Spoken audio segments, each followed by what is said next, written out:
All right. Do you guys know about the first presidential assassination attempt? Have you heard this story at all? On which president? Which one? It was Jackson. It's the first time somebody tried to kill the president. I have not heard this. So, for context in the story, Jackson is 67 years old, and he is always sickly. He has at least one bullet in his body permanently from the multiple duels he's been in. So he was leaving a funeral for some elder statesman that died, and this guy was a house painter, came up to him and pulled out a pistol and fired it like point blank at Jackson. And the gun completely misfired. Jackson started charging at this man with his hickory stick.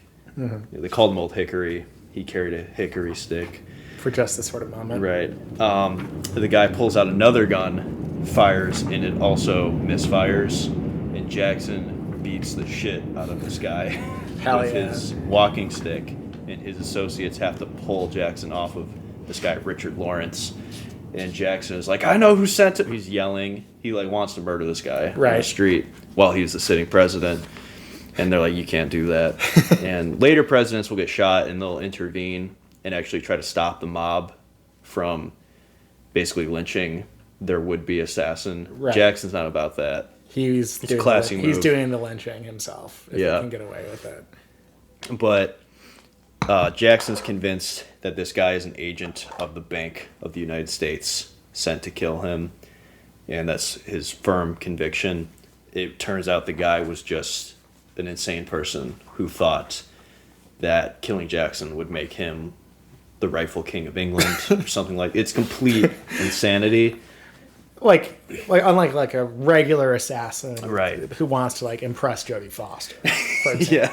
Every presidential assassination attempt and successful assassination is on the spectrum of delusional insanity to concrete, clear political goals. Right. You like the guy that killed McKinley, and obviously John Wilkes Booth. Like those are the more these guys have realistic goals they're trying to obtain. Right. The assassination, and then you got the guy that shoots Jackson, guy that kills Garfield is a little bit, mostly insane, but he's a little bit political. There's a spectrum, and we can talk about that more later, but just wanted to tell that Jackson story. All presidential assassins are on the spectrum, is what we're saying. That's what we officially... That's what we officially want to talk about. I see a picture here. Jackson had been involved in several duels in his life, and an unsuccessful assassination attempt in 1835 must have seemed unthreatening to him. Yes, and it will take a long time for presidents to get permanent security. They will kill 3 of them before we decide, let's make this an official... Yeah, which doesn't seem without historical precedent, right? People assumed... a Kingsguard, right? People assumed a president was a man of the people and wouldn't have to fear for their life. That was a real thing people thought. Even after Lincoln was killed, people basically said, well, that happened in the context of the Civil War. This is abnormal. Right. Then another president got killed, and they're like, okay, shit happens, I guess. And then... No way of stopping this. I guess there's no way to stop this. I mean, I saw that. We're jumping ahead, so we'll talk about this more later. But anyway, this is part 2. We already did an hour of it, but I forgot to press record. So take everything I say with a grain of salt, because that speaks to my intelligence level. We're recording on 3 separate devices now yeah. to ensure that this beautiful piece of podcastery is represented to the preserved. world. And we have confirmed the main laptop is indeed recording. Yes. All right, beautiful. Wait, actually. No, it's not. No, I'm just kidding. Yeah. My name is Bill. Like I said, last time I have a background as a history educator. My name's John. I like history. I read a little bit about it. And Kevin will sound different this week. My name's Stuart, and I am an avid watcher of the History Channel. Big up Pawn Stars. Yeah. My boy Chum Lee. So we're going to defer to... And Ancient Aliens, right? And Ancient Aliens, yeah. So we're going to defer to Stuart's expertise for the most part. Yeah. All right. Picture me like the Ancient Aliens guy. I look very similar. Mm-hmm. He does. All right. I'm going to quickly try to correct a few things and add a few more stories and make this expressly clear, but Washington in his will had it set that his enslaved people would be freed upon Martha's death. She died a couple years after him, but she freed all of his enslaved people early because she was just sitting around. They were just sitting, waiting for her to die so they could get their freedom, and it's probably an uncomfortable situation. She never freed any of the slaves she inherited from her first husband's estate, and when she died, all the families, the Custis slaves that were intermarried with Washington's, were split apart as they were scattered to her grandchildren. So we talked a lot about what Adams didn't like. I wanted to clarify it because I thought this was interesting. He believed in a strong presidency, a borderline monarchical presidency, at least that's what people accused him of, because he thought that strong executives actually protected the common people who didn't have enough wisdom to govern themselves. And this had precedent in Europe, where kings often allied with the populace as their common enemy, against their common enemy, which was the aristocracy. So that was a thing Adams was kind of big on. He also wrote the Massachusetts Constitution, which is the oldest continuously functional constitution in the world today. Like, of any governing constitution that is in effect in 2026, the Massachusetts Constitution is the oldest one. That's pretty cool. It's a big inspiration for the U.S. Constitution. Another thing I wanted to point out was Jefferson's tomb only says this: author of the Declaration of Independence and of the Statute of Virginia for Religious Freedom, and father of the University of Virginia. So that was the only three things he wanted on his tomb. He didn't care about being president. It was only about founding a university, the work he did to protect freedom of and from religion, because Jefferson's also the guy who says wall of separation between church and state, right? The government won't oppress people for practicing a certain religion, but the religion also won't influence law and politics, which thankfully it doesn't do at all today. Wishfully thinking. JFK was a big glazer. One time he hosted a White House dinner attended by many Nobel Prize winners. Did you say JFK? Mm-hmm. Of Thomas Jefferson. Oh, okay.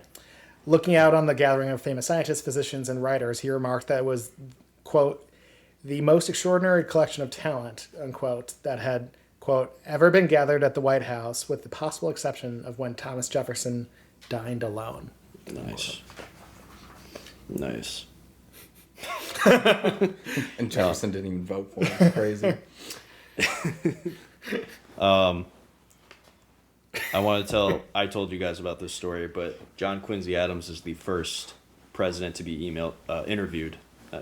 He interviewed by a female journalist because he skinny dipped every morning, and this journalist stole his clothes until he agreed to give her an interview, and later they became friends. She was succeeding in the traditionally male-dominated fields of journalism and sex crimes. So, that's Women and men's fields. Yeah. And when Jackson died, they had to remove his pet parrot from his funeral because it was cursing. All right. So, before we talk about, we're in a stretch of presidents where these are not the most interesting ones generally, because the original idea for this country is that the legislative branch will be the dominant branch of government, and they'll actually decide policy.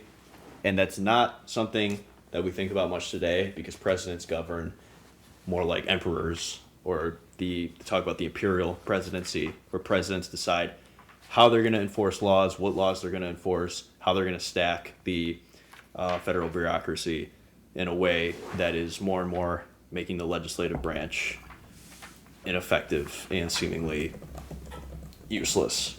But in this period of time, when people come to the United States, they're more impressed by Congress in a lot of ways. And there's a triumvirate of Daniel Webster, Henry Clay, and John C. Calhoun, who are kind of the dominant legislative voices. Webster and Clay are Whigs. Clay is the guy, he will try to be president 3 times. He's got the American system. He wants banking and centralized infrastructure in this country.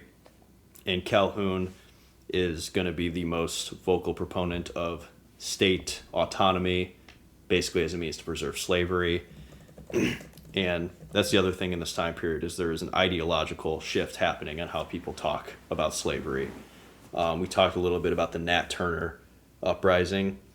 Basically, this guy, Nat Turner, who has messianic religious conceptions of himself, leads an uprising that kills 55 to 60 white people, slave owners and their families, over a 2-day period. They spare some poor white people who are not slave owners. But the violence is very shocking and horrific to a lot of people because they kill not just the men, but women and children. I saw a video a long time ago of Nat Turner's descendant and one of the slave owners' descendants. And they were talking about Nat Turner. And the white guy was like, it was horrific violence. They killed children in their beds. This was barbaric. And Nat Turner's descendant was like, those children would have grown up to be slave owners. Fuck them. I don't care. Yeah. But those two guys were also friends, even though they had that conflicting feelings, which is kind of a microcosm of America, like the need to coexist while dealing with a very weighty history of violence and oppression. But I should try to find that video. But yeah, Nat Turner is a religious leader because that's kind of the only institutions that the enslaved people are allowed to have, for not even after slavery is abolished. When black people are excluded from politics, the church is kind of the only institution they have to rally around. And Nat Turner might have been schizophrenic, people say. There's this guy, Mark Ames. He wrote a very controversial book called Going Postal about mass shootings. And I don't know much about this book, but I was just quote mining for things people said about Nat Turner. But he made the point that mentally normal people are sometimes able to better accommodate themselves to horrific situations. And maybe you kind of needed a delusional guy like Nat Turner to have the only sane response to slavery. But of course, the violence is very barbaric, and white people are ready to blame anything but slavery for it. Right? They're basically like, these white abolitionists inciting them because they don't think black people can have any agency in their decision making. They'll blame the innate barbarity they think African people have. Anything but, hey, they're responding to the violence you've put on them, is how people talk about it. The uprising is brutally suppressed. They decapitate people. I think they kill, Stu, when you fact checked it last time, they killed 200 black people, many of whom probably had like no involvement in it. They decapitate people and put their heads on pikes. And there was signs in Virginia where this happened up until recently that were called like Blackhead Sign Post Road. They did that to Nat Turner. They essentially, after they executed Nat Turner, they essentially dismembered him and sold various parts of his body as souvenirs. Jesus. And then, yeah, and that kind of stuff happened a lot. I took a class in college called Reconstruction, the Rise of Jim Crow. Talking about people like lynchings. They would cut off parts of people and use them as souvenirs. And they did this to Native American chiefs that they killed. They would sell their skulls, and just the most barbaric shit you can think of. Because this kind of stuff was the biggest, we talked about this in the last episode, this scared the white South more than anything. Right. This is their culmination of their worst fears, essentially. And this is why the Haitian Revolution scared the shit out of them. And they can't admit it has anything to do with slavery because they have to hold up paradoxical ideas that black people are innately violent and need to be kept in check. And also the idea that they are stupid, happy and content with being enslaved. So they need to uphold both those ideas. Doesn't make a lot of sense, but that's why they can't talk about why this is really happening. And we'll see a lot of examples of violence from people that are responding to American or whatever kind of violence. And when the violence happens, they're unable to blame anything but like, oh, they must just be savages. Like, talk about that more with like Native American violence. And we see parallels with that going on today. Like some ways people talk about Israel and Palestine. Not to jump ahead again, but anyway, this Nat Turner, I'm only prefacing this. We will talk about presidents eventually, I promise. But there is an ideological shift on slavery that is led by John C. Calhoun during this time period. Part of it's reactionary, right? They're responding to an increase in attacks on slavery, a coalition of abolitionists that are rising up, and they're addressing the reality that post-cotton gin, post-Indian removal in Georgia, slavery is more profitable than ever. It wasn't super profitable in the colonial era, where the cash crops, like they had tobacco in North America, or in the American colonies, but the Caribbean was where it was really profitable. Cotton actually is super profitable, and they are going to become more brutal and barbaric and mask off how they defend it. The rhetoric around slavery goes from less apologetic. It will probably phase out when we deplete the soil or cut off the Atlantic slave trade and the population. The rhetoric is becoming more overtly, this is good, and we defend it. And I've been reading Black Reconstruction, where Du Bois talks about this in the lead up to the Civil War.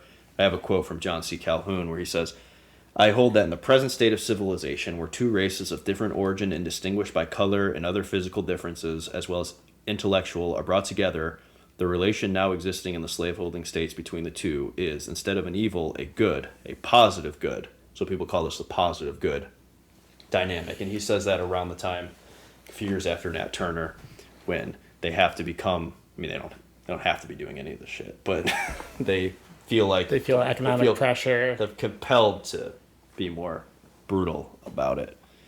So in some ways, they have to propagandize it, right? To be able to expand it. Yeah. Because they need to. And after Nat Turner, Jackson will suppress abolitionist literature through the mail that goes into the South. It's a blatant violation of free speech, but the American state will be able to do that from time to time when it feels compelled to do so in defense of security. So like in World War I, when they want to arrest people protesting the war, they'll say, you can't yell fire in a crowded theater before we can arrest people. But for now, they're just shutting down abolitionist literature going in the South because they think it's like a monstrous call for slave uprising. And that's where we'll have the gag rule and stuff like that. But moving on to Van Buren. Good old Martin Van Buren. Yeah, Van Buren is Jackson's VP. He gets elected in 1836. He is the only president to not speak English as a first language because the Dutch colonized New York before the English did, and even after the English took it over, there remained a sizable Dutch community. So he speaks English as a second language and speaks Dutch as a first language. He had crazy mutton chops. He did. Yeah, he was called he had a couple nicknames because he was very politically savvy. The Little Magician, the more famous one is the Red Fox of Kinderhook. And partially he kind of looked like a fox with his crazy mutton chops and crazy hair, kind of gave him a fox-like appearance. And he's also sneaky. And he's called him Old Kinderhook, which is where people say okay. Yeah, comes from. I don't know if that's true or not, but that's what I've heard. But yeah, he's a New Yorker, right? That's what it says in the thing. And he organizes the first Democrat political machine around New York, where then this kind of started under Jefferson, but it really accelerated under Jackson, the spoil system, where these guys will just give jobs to party loyalists. And it's basically like it'll turn into like no-show jobs in the mafia where you get a job, it might be bullshit, but you got to kick up some money to the Democratic machine. Right. And New York will be a Democratic holdout for a long time during this period and into the Civil War and after, because a lot of these guys have the New York merchants have mortgages on southern plantations. They just get Irish people to vote Democrat in exchange for crumbs from the political machine. They're actively engaged in the slave trade. So he helps organize the Democratic Party as a vehicle to support Jackson. And that's the oldest continuously functional political party in the world today. At least that's a dominant political party. It's the Democratic Party. And this is a guy that basically creates it, but nobody gives a shit who he is today. It's probably significantly more efficacious of a legacy than his entire presidency. He Probably. He had a lot done as president. Yeah. His only pop culture relevance, I think, comes from that Seinfeld episode I told you guys about, where there's a street gang named after Martin Van Buren. I'm taking on the entire Van Buren boys. Van Buren boys? Yeah. There's a street gang named after President Martin Van Buren? Oh, yeah, and they're just as mean as he was. Then they back me up against the cartoon map of Italy, and all of a sudden, they just stop. What? What happened? Because I'm still holding the garlic shaker. You know, like this. I'm only showing 8 fingers. Well, what does that mean? That's their secret sign. See, Van Buren, he was the 8th president. They thought I was a former Van B boy. What? Because Larry David's a big History nut. guy. And Kramer almost gets mugged by them. To fact check your okay just a little bit here, the popularization of it was indeed done by Martin Van Buren from his supporters starting OK clubs, OK standing for Old Kinderhook. But the origin of the phrase itself actually comes from a Boston Morning Post where the writer made a joke using the initials OK to stand for all correct, but a funny mispronunciation, misspelling of it. Yeah, people just used to make up how words were spelled. Yeah. Every word had like 5 different spelling until we really standardized the language. Yeah.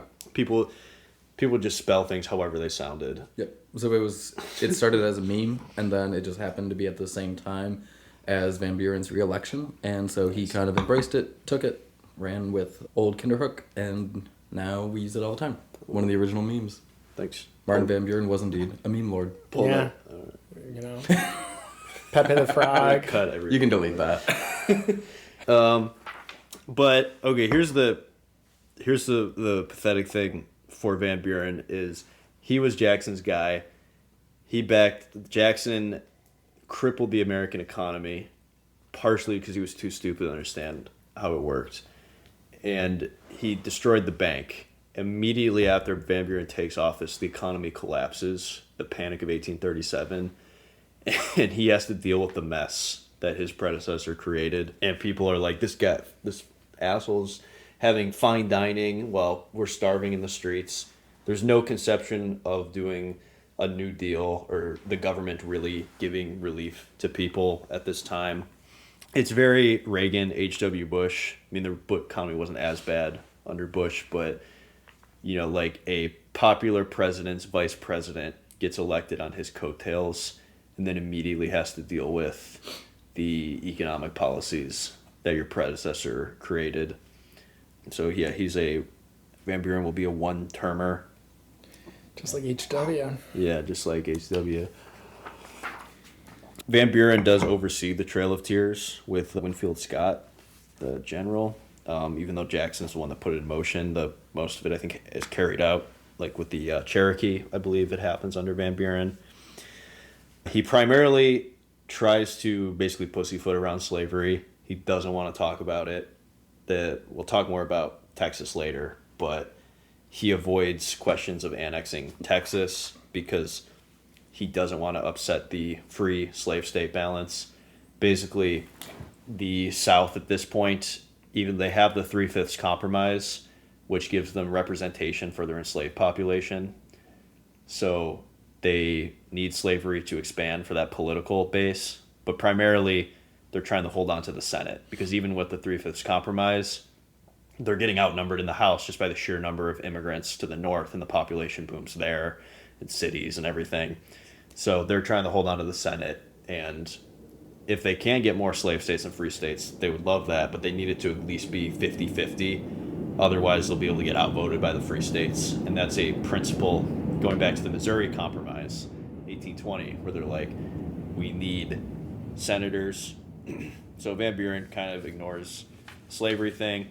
Later, he uses James Buchanan, future president, to create the gag rule in the House, which we talked about a lot with John Quincy Adams.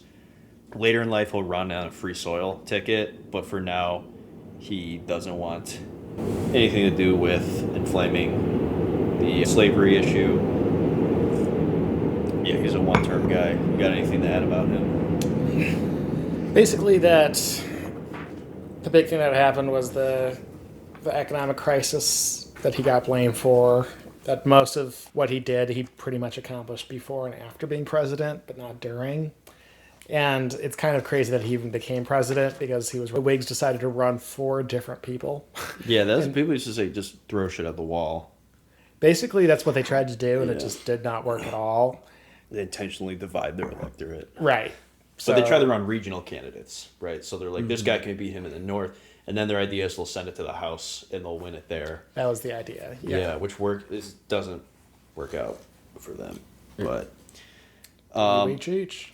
Anyway, after Van Buren, and up until even including Abraham Lincoln, a lot of these guys that get elected president are not the most significant men in their party organization. So the next guy, William Henry Harrison, is a Whig, but he's not like Henry Clay important. He's just a general who is a popular Indian killer, who people think that makes him qualified to be president. Because the Whigs realize if you can't beat him, join them. Let's just run our own stupid general and whip people up. William Henry Harrison was born in a log cabin, but that was like a temporary setting for his family. He was basically a rich, I think, Virginia guy. But they really lean into this log cabin image, hard cider drinking, like working class kind of guy. And that's how they get propelled in. You wanted to talk about the rolling ball, right? Yeah, that was part of his campaign, is that they would literally have this giant ball. It's like taller than a guy. It's like 10 feet tall. And it was like basically just bizarre. It just had all those campaign slogans going. And they would just like keep the ball going, and basically they were just talking about like Tippecanoe. Yeah. And that's how he like made himself famous, was like the Battle of Tippecanoe, as well as fighting in the Northwest Territories. Yeah, so I got a good quote for that, because he's the guy who defeats Tecumseh and Tecumseh's Confederacy. Tecumseh, the Shawnee chief, who, we think a lot about Native Americans today, or a lot of Americans do, is like one people, but they were not used to thinking of themselves as that way, right? So they have a lot of internal conflicts with themselves, and colonialism is in big part playing off of those conflicts and helping manufacture, divide and conquer type of stuff. But Tecumseh kind of has the idea that we need to unite as one Native American Confederacy. Otherwise, we're going to get steamrolled by white settlement. Mm. And he gets the British to back that during the War of 1812. William Henry Harrison is a pretty brutal Indian fighter. I've got a quote from Tecumseh, who he said, "Where today are the Pequot, where are the Narragansett, the Mohican, the Pokanoket, and many other once powerful tribes of our people? They have vanished before the avarice and the oppression of the white man as snow before a summer sun. We will let ourselves be destroyed in our turn without a struggle, give up our homes, our country, bequeathed to us by the Great Spirit, the graves of our dead, and everything that is dear and sacred to us. I know you will cry with me, never, never." Well, that gets me fired up to to kill the white man. I don't know about you guys, but that quote's from D. Brown and Bury My Heart at Wounded Knee. But yeah, in the Battle of Thames, Van Buren's vice president actually claimed to have personally fired the shot that killed Tecumseh. So this was like a big thing you could bank on politically if you were good at killing Indians. And that's basically like how Harrison, like his political credentials before the White House. And he was pretty old getting elected too, right? So He's the oldest at the time, 68. yeah, and we don't elect any old people anymore Yeah. because we learned why it doesn't work. Because the story goes, they called him Granny because he was an old man, and he wanted to prove he was tough, so he gave the longest inauguration speech. He spoke for 2 hours on the coldest inauguration day ever and refused to wear a coat so people would see how tough he was, and then he immediately died from getting sick. He probably didn't, that's probably not what got him sick, but he does immediately die 30 days in, and just does nothing as president. There's really no, there's nothing really to speak of for his presidency. He had been territorial governor of Indiana. While he was there, he tried to legalize slavery, even though it was banned from going back to the Northwest Ordinance under George Washington. So he didn't get that off the ground, but that was the West at this point, and he was like one of these Western Indian fighting guys. You got anything to add, John? So this may be apocryphal, so Stu, maybe look it up, but it's called The Prophet's Curse. Oh, yeah, you could talk about that, but I'm quoting from my book here, The President's Fact Book by Roger Mattes. no, this is real. This is I mean, it's not real, but when Harrison was nominated as one of the stable of Whig candidates in 1836 and lost. The Shawnee prophet, whom he had defeated in the Battle of Tippecanoe, emerged again to put a curse on him. Quote, "Harrison will not win this year to be the great chief," he predicted. "He may win next time. If he does, he will not finish his term. He will die in office. And when he does, you will remember my brother Tecumseh's death. You think that I have lost my powers, I who caused the sun to darken and red men to give up fire water.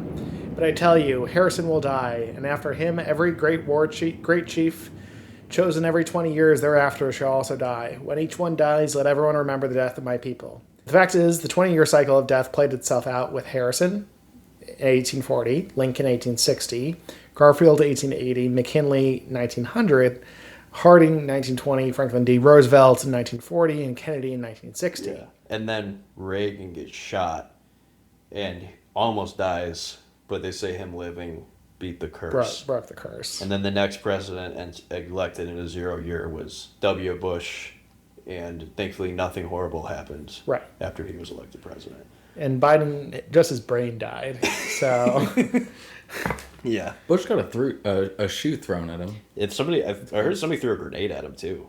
A grenade? Yeah. Oh. So, but you're right. Yeah, that Tecumseh or the prophet's curse. The prophet's curse is what they say. That's actually what killed him. But And every assassinated president yeah, is one of them. yeah. Talk about bad luck. So we could probably save a bunch of money on the Secret Service. Yeah, don't even bother guarding Like, him. yeah, every 20 years, sure, but If before every then. 20 years, Right. just don't guard that guy. Yeah. So Tyler is elected president. Or not elected, sorry. He inherits the presidency when... Famously, this was a new precedent, right? Right. So the first two vice presidents, Adams, Jefferson, and I guess Burr as well, technically, although that election was a shit show. But these guys get elected president because they come in second place in the Electoral College. And the idea originally of the Electoral College was all these wise, learned men would run for presidency, and it wouldn't be partisan, and the top two would get to be president and vice president. But they immediately start just trying to rig that so that they get a political loyalist to come in second place. Right. And so like they say fuck it and just make it so you run with each candidate has a vice president. And some people are against doing this because essentially what happens is every vice president just becomes a party hack. Because the vice presidency sucks as a job. It does not have a lot of power or influence. It will not be a stepping stone to higher office. At this point, that's the Secretary of State. Those guys become president. So the best people in the party don't want it. They just pick a guy who balances the ticket regionally. So if you have a Southerner, you have to pick a Northerner. You know, Harrison is a Westerner, and John Tyler is a Virginia guy. So John Tyler is not an important political figure. They just have to put a party hack on the ticket to balance it. And this is also like why the vice presidency is not an important job for a long time, if ever, I guess. But it's important in this specific instance. Yeah. So John Tyler becomes president, and it's not clear if he is acting president or if they're going to have a special election, but he says, no, I am the president, and he won't do business with anybody that doesn't just call him Mr. President. So people sent in mail. If it's not addressed to if they address it to Vice President Tyler, he doesn't even open it. He just stonewalls his way to be president, and the country pretty much just says, fuck it, whatever, that's fine. He George Costanza made his way in. Was that... I don't know if that was actually a thing, but I feel like that gives George Costanza... Well, no, it was like in The Office, Pam just gave herself a job title at one point. That's true. By just pretending. That's true. And then people just didn't care. Well, and I think people are like, whatever... I guess this makes sense for what, because it's like, what is the vice presidency if not this? Right. It's to solve the border crisis. What was that? It's to solve the border crisis. Yeah, he gets to be the border czar. Yeah, it's to do all the politically toxic stuff. Yeah, and so some people say like the vice presidency today is like the figurehead job because the president is the official head of state, but they have serious shit to do. So the vice president gets to be the silly person. At least that was like Biden's role in Obama's. And they get tenure. to break the tie in the Senate. That's true. Mm-hmm. They get to break the tie in the Senate. And the vice presidency technically provides over the Senate. In practice, they don't really do that anymore. Which Calhoun actually did to try to kill Van Buren's political career. Because before presidency, Van Buren was supposed to be the ambassador to England. But then the Whigs tied the vote in the Senate to approve him. And then Calhoun cast the vote so that he wouldn't pass. Damn. And then Van Buren was pissed off. And that's why, yeah, well, that's not why, but Jackson and Calhoun was John Quincy Adams and Jackson's VP.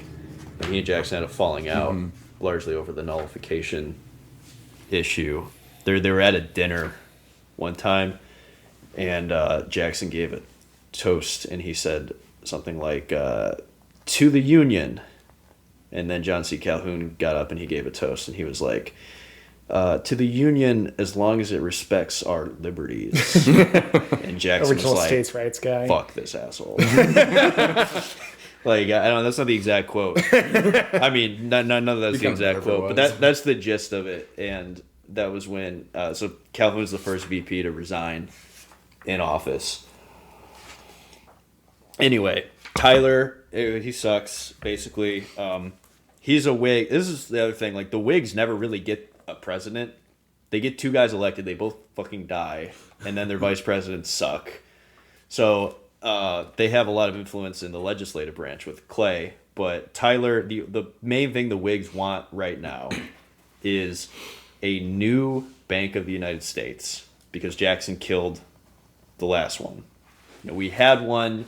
Madison rechartered one because he realized it's really hard to pay for a war when he didn't have one. So he came around and said, okay, Jackson killed it. The Whigs get a guy elected, and they're like, please give us a new bank. He vetoes that. They also want tariffs raised so they can get some industrialization going in the North. He vetoes that. So they're like, why the hell? Like, why is this guy even in our party? He's basically not a Whig. Yeah, they expel him, and he's the first president without a party since Washington. And people think maybe he's going to angle to get the Democratic nomination. I don't think people generally, like, the Democrats probably were just like, we just want our guy, and we don't, but thanks, but no thanks. The only thing he wants to pursue is Texas annexation, which is not like the Whig agenda necessarily, and again, it inflames the slavery issue. I'm going to talk about the Texas Revolution for a second. This is jumping to modern times, but do you guys know Phil Collins, Genesis? He's drummer. Something in the air tonight. Oh. No. Say it. Was it I'm not going to sing it. I can Texas. feel it coming in the air tonight. I can feel, yeah. I can feel it Yeah. coming in the air tonight. So Genesis is a great band. Phil Collins is a very talented musician. He's English, but he's obsessed with the Alamo. Hell yeah. I think he has spiritual beliefs, like he was a reincarnated Alamo fighter. Really? He has the largest Alamo collection, like, of anybody. That's bizarre. Yeah. Did you learn this in your book? Yeah, I did. I learned all this. I'm going to talk about Texas. I learned all of this from Forget the Alamo, which is a fun recent book by Burrough, Tomlinson, and Stanford. Phil Collins loves the Alamo because when he was a kid, he watched a show about Davy Crockett, and he got the Alamo. He's as passionate about the Alamo as he is about music. There's another story about a British rock star in the Alamo. I'm sure you guys know Ozzy Osbourne. Sure. So he was touring in Texas. I think this is some decades ago, and he was getting so drunk all the time that Sharon Osbourne was hiding his clothes from him, so he couldn't go out and get fucked up, basically. So he put on one of her dresses and slippers and went out anyway Hell yeah. and got hammered, and then was stumbling around San Antonio drunk and just started pissing where he was. Oh no. And some guy Just said, "You're a disgrace," behind him. And he was like, he thought they were being homophobic Sure. because he's wearing a dress. Not that that's a gay thing, but, Yeah. He was like, "Oh, he started explaining it. And the guy did call him a homophobic word that I'm not going to repeat. But he said, "That's not why I'm mad at you. Look at where you're urinating." And he looked down and he was pissing on a memorial of all the men that died at the Alamo. Oh no. Ozzy Osbourne was like, "I don't know what the fucking Alamo is." But that's the two British rock stars story. Two sides of that coin. The two sides of that, of how we should think about the Alamo. But basically, Texas was its own country for 10 years. They weren't having a great go of it. But Mexico invited a bunch of Americans in, primarily to create a human border between them and The Comanche. I know you're Comanche pilled. Yeah. Anti-Comanche pill.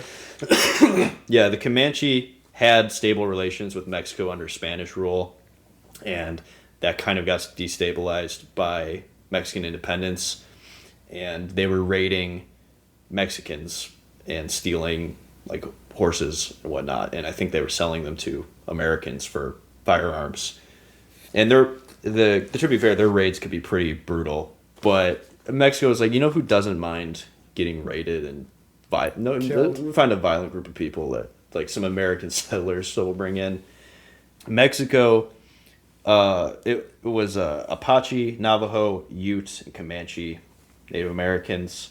They don't fully trust the Americans they let in because these guys, they ask them to do two things for us. They say, convert to Catholicism and learn Spanish. And the Texans say, sure. Mm-hmm. Right. It's basically, these are the group of people that there's the same mentality of, we're not going to wear a mask. Imagine if that group of people was told they need to become Catholic and learn Spanish. But it's America. Speak American. Yeah, speak American. And Mexico also abolishes slavery in 1829 under President Vincent Guerrero, who is a president of African descent. Like, for Mexico, it is a moral issue to get rid of slavery, but they kind of make some exceptions for Texas because the Americans are bringing in slaves. Santa Anna becomes the dictator of Mexico, and there's a lot of revolts against the centralization tendencies he has to control everything. But really, the Texas revolt kind of gets started because he tries to enforce some basic laws against piracy and smuggling and collecting taxes. And they're afraid, this guy's pretty hostile to slavery. That is a big part of it. So they originally are fighting more for autonomy before they say, fuck it, let's just make our own country. The Texas Declaration of Independence cites a consolidated central military despotism in which every interest is disregarded but that of the army and the priesthood, both the eternal enemies of liberty, the ever-ready minions of power, and the usual instruments of tyrants. Wow. Yeah. But what they don't say is this government is really hostile to slavery. That's a big part of it. Not to mess with Texas too much. But, and most of the people that fight for Texas independence aren't even the Anglos that settled Texas. They put up ads in the South, like the United States, and say, do you want to, like, it's like an adventure. And they promise them land and, a fun time. So, but they basically get independence by taking Santa Anna at gunpoint and say, let us go. And he agrees while he's at gunpoint. And then later he's like, Mexico will claim for a long time, this is our land. Right. And even, I think in 1842, they try to raid Texas to maybe take it back. But, all political power comes from the barrel of a gun, and they can't. Well, and don't they force him to take a check? Well, we'll talk about that with the Mexican War. Okay. I don't know, but I don't think in this instance, but, and they might also be afraid that like America will intervene if they do too much because while Jackson is president is when the Texas Revolt is happening, and he is vocally backing it and maybe backing it behind the scenes a little bit, although that's contentious and kind of unproven. But John Tyler wants Texas, basically. They try to make a treaty with Texas to get them in the Union. Treaties need 2/3 of the Senate to agree to them. So it's really difficult to pass, which is why we don't do them anymore, because we are a 50-50 country. That's why, like, when Obama made a deal with Iran, it's an executive agreement. So we don't have a coherent government because one president will make an executive agreement, and then Trump will get elected and say, never mind, we don't believe in that anymore. We're just back and forth. It's like the Paris climate thing, because of a high bar to enter treaties. So Tyler can't get the treaty annexing Texas. So Polk gets elected on an explicitly expansionist platform. And Tyler uses his lame duck session to basically, I think, pass a bill saying Texas will be part of America. He signs it his last day in office. That's why they have Tyler, Texas. It's a town there. So he officially gets Texas so that people like your parents can live there now. So. Yeah. And, people can be sad that all these blue state individuals are moving to Texas to make it just as bad as where they came from, even though they are blue state individuals who emigrated to Texas. Yeah, and people that come to Texas from blue states are more Republican than native Texas. That's what I keep trying to tell them. Anyways. we can hash this out later. Let's make this public record. So Texas, the book talks about, we go a little bit more on tangent. Texas has a weird political culture because they have a national mythology independent of their statehood. Of their other national mythology. Right. So we have American, every country has some degree of national mythology. We have an American version of that, and then Texas also has a Texas version of that, which sometimes just makes them arrogant as fuck. A lot of them still believe they have the right to just leave America. Right, which is not true. It's not true. But yeah, before we move on too far, I did forget to say this about John Tyler. We can go back. This is a fun story about him. We'll go back to him real quick. He marries he's the first president to be widowed or widower while in office.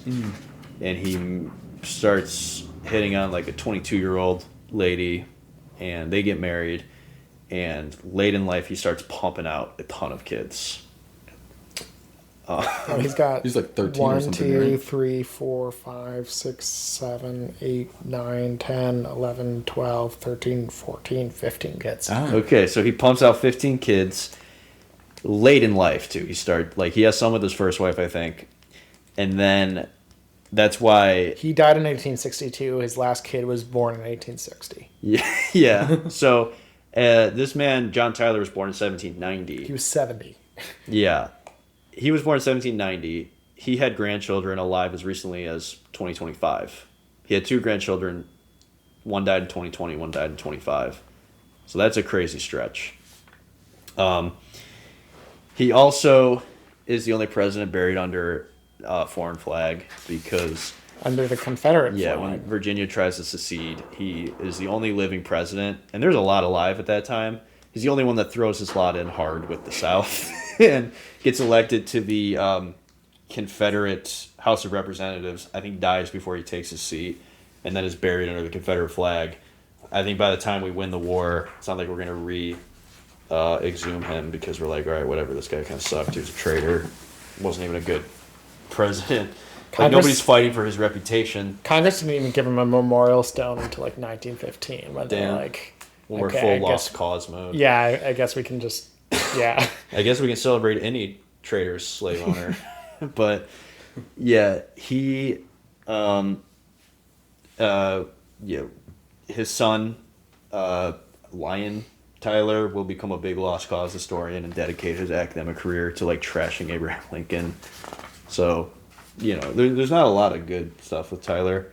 Not to keep going back to him, but I did want to tell a story.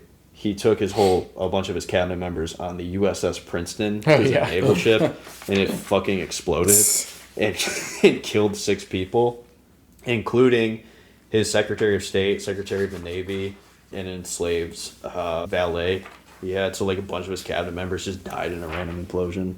But not a great look. It happens. Yeah. It's a real Marvel quip. His Not a great look. He After it happened, he looked right at the camera and said, "Well, that just happened." his wife, originally Julia Gardner, was born on the Gardner Island in New York, which is like kind of part of Long Island, kind of not. It's its own island.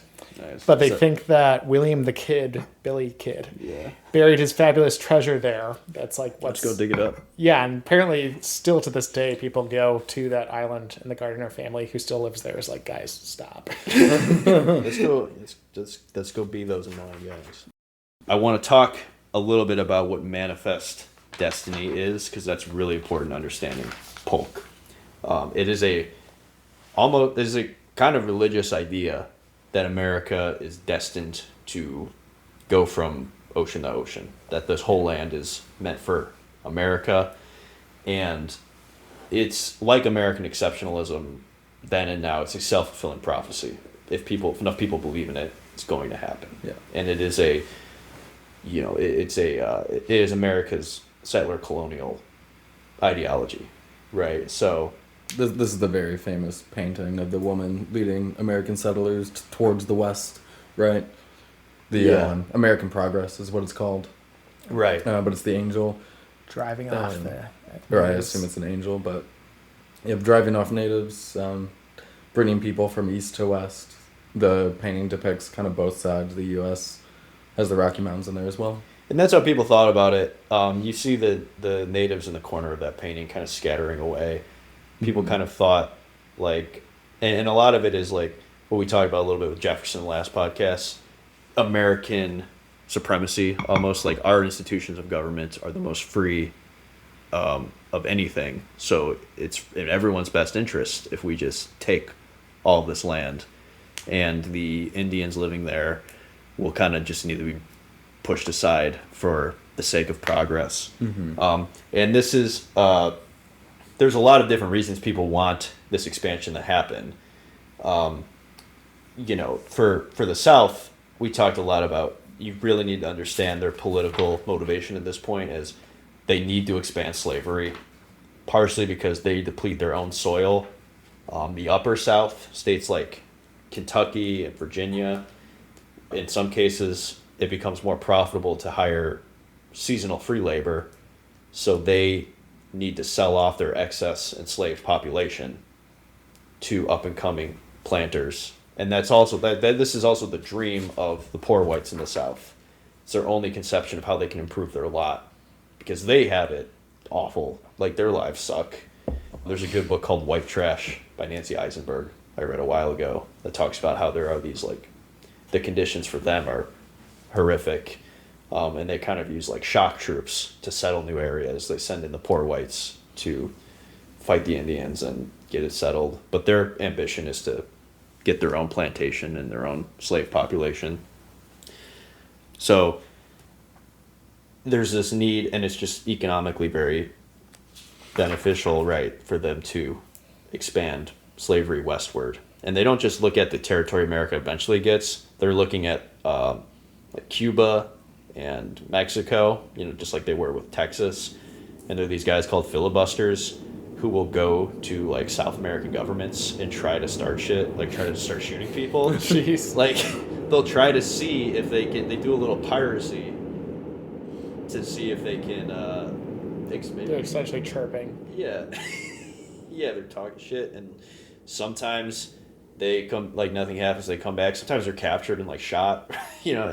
This isn't a thing I understand particularly well, but they really want to expand slavery, and people want free labor to pass too, like Northerners, because giving people land, there are people want self-sufficiency, and the thing America's always offered people is a lot of cheap land.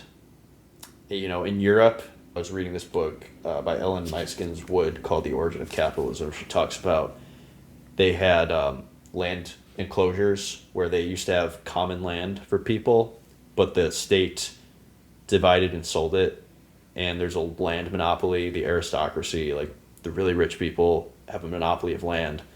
So the poor of Europe come to America to set up opportunity. And this is a large reason America is settled in the colonial period and going up into this time, is that they have a excess of working class people in cities that is creating class conflict and tension, and they need to let some steam off of that valve a little bit. And that will work for the United States too, internally.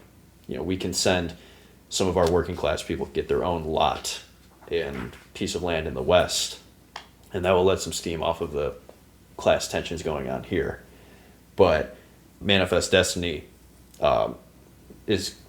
it has some pretty dark implications, as like all settler colonialisms do, and during World War II,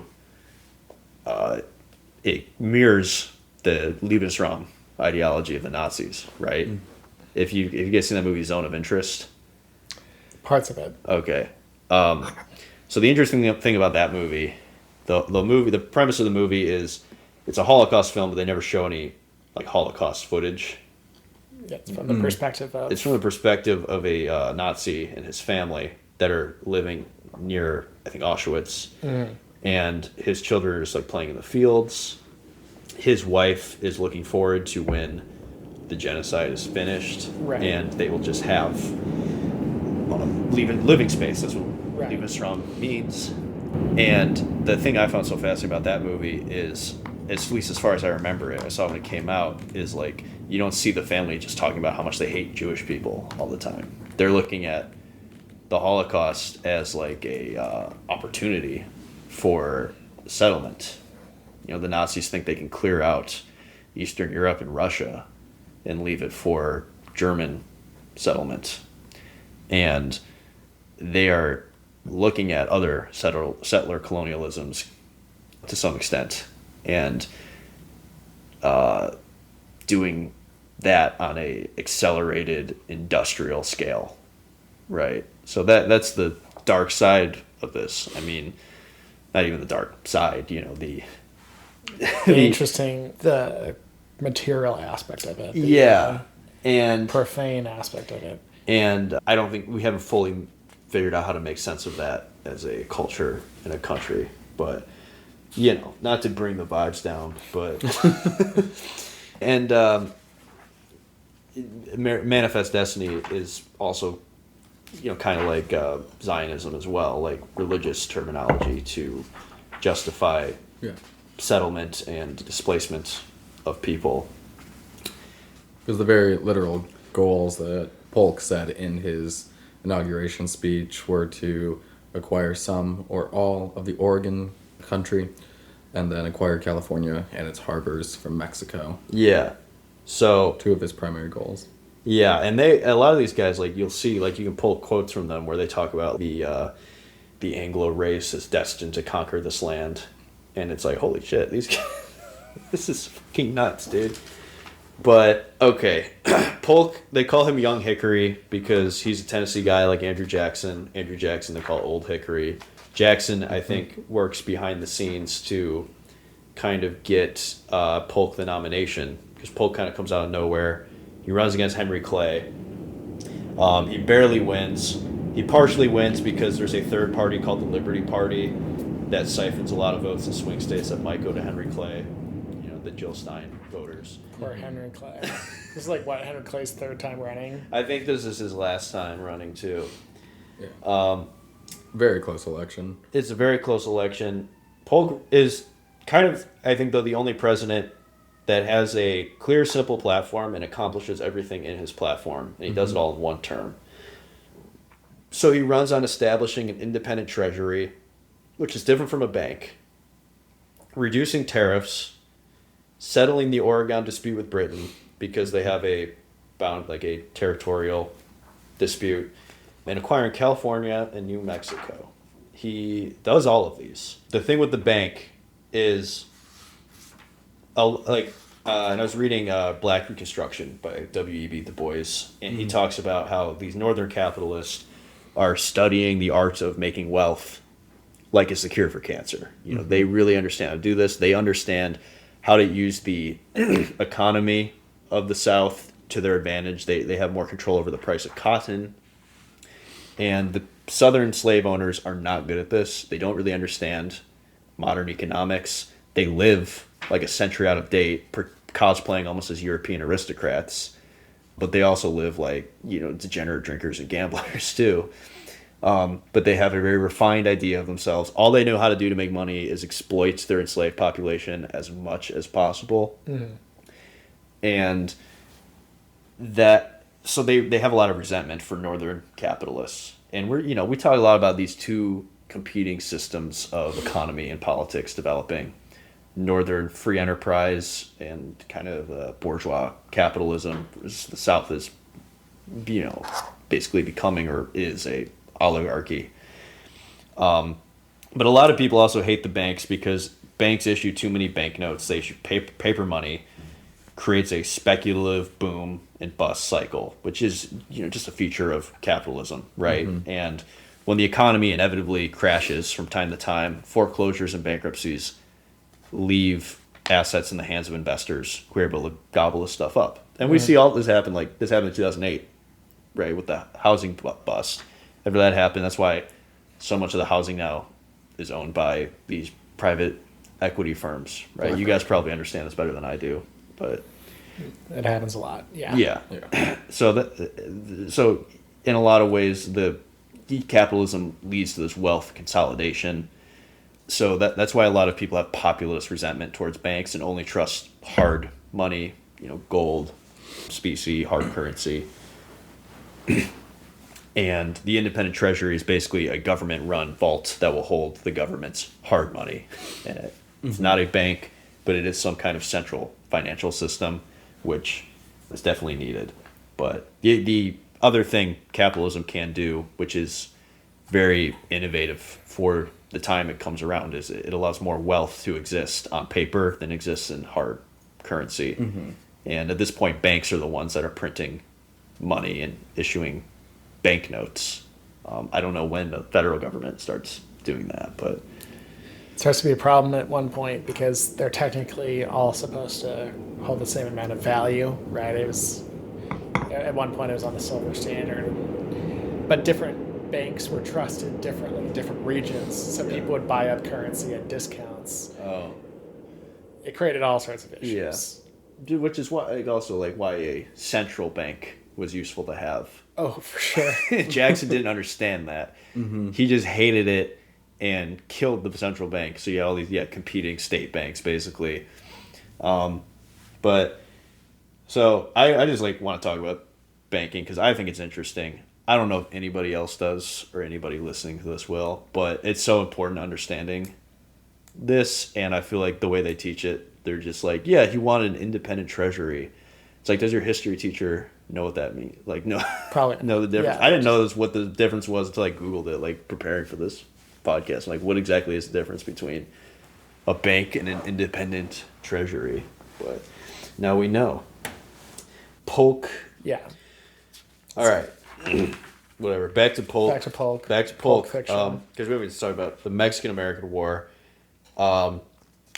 Polk sends some soldiers. You know, we have annexed Texas, which Mexico is still not recognizing. Or at least they're not recognizing the border we want. Because they look at this, I don't know if they use this language then, but they're like, this is just a colonial land grab. So basically, yeah, you're not wrong. And they want the border to be on, I remember the name of the river. The River Nueces. The River Nueces. So the Nueces River. I forget. The Americans argue that it was the Rio Grande, which we know it is now. One of the Rio Grande. And they argued it was the River Nueces. So Polk wants a war with Mexico. He's a Tennessee slave owner and a big believer in Manifest Destiny. He sends troops under Zachary Taylor to the Rio Grande River. And the Mexicans are like, this is an invasion of our territory. So they shoot American soldiers. And Polk's like, they attacked our boys on our soil. Are we gonna take this? Abraham Lincoln is a congressman from Illinois, and he introduces a resolution called the Spot Resolution, where he says, "Show me the spot where this happened." He's against the war. He says this is just bullshit. Like, you're trying to provoke an unconstitutional war. Lincoln is from Illinois, which is a western state, which is pretty democratic and pretty in favor of the war. He's from like the only Whig congressional district, and he only has one term because he and the other Whigs agreed to share it on a rotating basis, basically. So it's his turn to be in Congress, which incidentally is like the only political office he'll hold other than state offices in Illinois before he's elected president. But yeah, he says this is a fake war, not a fake war. It's fake news, but but Polk gets his declaration of war, and to be fair, I guess to America, Mexico was kind of insane for trying to fight this war. I think Santa Anna is he's Mexican politics is very unstable for like the first. They've only been an independent country since 1821, and they have a lot of coups. 1846 alone, the presidency of Mexico changed hands 4 times, the war ministry 6, and the finance ministry 16 times. Yeah, so a country that is outgunned, out-resourced, and suffering from a lot of political instability is like, you know, they turned down a lot of American offers to just buy California outright. But Santa Anna is fighting for Mexico. He lost a leg at some point between this and like the Texas Revolution, fighting the French. I don't know anything about that. There's one battle where he has to retreat so quickly he leaves his prosthetic leg behind, and the Americans take that as a souvenir and are like, we take that shit and we celebrate that. Right. We're like, hell yeah, we got this dumb asshole's leg. Not only that, but the Mexican army was fighting with old weaponry that was basically left over from when they were allied with the British for a different war. But I will say, from what I understand, the Mexicans hold their own all right with all this stuff going against them. I read Grant's memoirs a while ago, and people pull this quote out a lot, but Ulysses Grant fought in the Mexican War. He was a quartermaster, so he supplied the troops with resources, not just like weapons, I think, but food. And rations and whatnot. Cloth. He wrote in his memoir, "I was bitterly opposed to the measure of declaring the war on Mexico, and to this day regard the war which resulted as one of the most unjust ever waged by a stronger against a weaker nation." So he was pretty based about how he thought about the war, even though he fought in it. The attitude was probably like, I'm in the army, it's my duty, or whatever. But he, at least reflecting on it, said, yeah, this war was pretty wrong to do. But speaking of Grant, all the big Civil War generals basically cut their teeth and get their experience fighting in the Mexican War. Not just Grant, but Lee fights in the war, Longstreet, I don't know. But these guys fight side by side each other. So when the Civil War happens and the leadership of our military splits, there's a lot of friendships, and camaraderie on opposing sides because They literally fought together. yeah, and this is the most recent war America fights until we get to the Civil War. Anyway, we end up we kick Mexico's ass and we take like a third of the present day U.S. territory, including California and New Mexico. And Yeah, so at the end, finally, the Mexican War did establish the Texas border at the Rio Grande River, and the United States also acquired former Mexican territory encompassing much of present-day New Mexico, Arizona, and California. Meanwhile, the United States effectively pressured Britain to relinquish claims on the Oregon territory and redrew the map of the Pacific Northwest with the present-day border dividing the state of Washington and Canada. there you go. So he basically did everything he said he was going to do. Yep. So, yeah, 5 stars. He's one of the most effective presidents, but he did some brutal stuff. Yeah, effectively awful. He's probably also the most obscure, important president. Or maybe the other way around, the most important, obscure president. Because this guy, he did a lot of stuff. And, the land we get from Mexico, that we take from Mexico, we pay for it, but we take it at the point of a gun. And we pay less than we initially offered for it. Do you think American history, as it's taught in public schools in the U.S., almost makes it obscure? Like, doesn't focus on the Mexican-American War? I don't know. I mean, this period is so lost between the Revolution and the Civil War. Right. So, this is the major war in this period. But it's overshadowed. That's probably the main reason. Do you think partially it is because Because it looks bad? because it looks bad? Maybe. I don't Doesn't know. really fit within our mythos? Maybe. I mean, even these sort of pop culture, not pop culture, but whatever, like the kind of 2020, revising American history discourse. We don't talk much about this stuff, or this war. But the war sets the stage for the Civil War, because the Civil War in the politics completely shifts to being almost exclusively about what do we do with this territory? Will it be slave or free? And, Lincoln said the house divided against itself can't stand. We can't have these two opposing systems that are clashing with each other. It's going to break one way or another. We're either going to be a slave country or we're going to be a free country. Polk dies 3 months after leaving office. He has the shortest retirement of any president. His widow, Sarah Childress Polk, lives until 1891. Wow. She has a really long... And she's an old school Victorian widow, so she only wears black in public. For the next 42 years. The rest of her life. She doesn't take up another... I am actively wearing all black. I feel like his widow. Yeah, you guys have a lot of common. And Polk's one of these guys. He, like Washington, his will says he'll free his enslaved people when his wife dies, but she lives so long that the Union Army frees them. So In 10 years, right? Basically. well, he dies in 49. Yeah, so I guess it'd be 10 to 15. Yeah. Yeah. Just to put a cap on the Mexican War, the U.S. paid them $15 million, the equivalency of $545 million today, which was a little less than half of what the U.S. had offered to purchase it for. Yeah. The U.S. also took on 3.25 or 118 million today, in today's money, in debts that the Mexican government owed to U.S. citizens, which, add all that up, the territory we gained cost approximately 5 cents per acre. And Hell yeah. some people wanted to annex all of Mexico. That was a legitimate argument some people made. They're like, why don't we just take the whole country?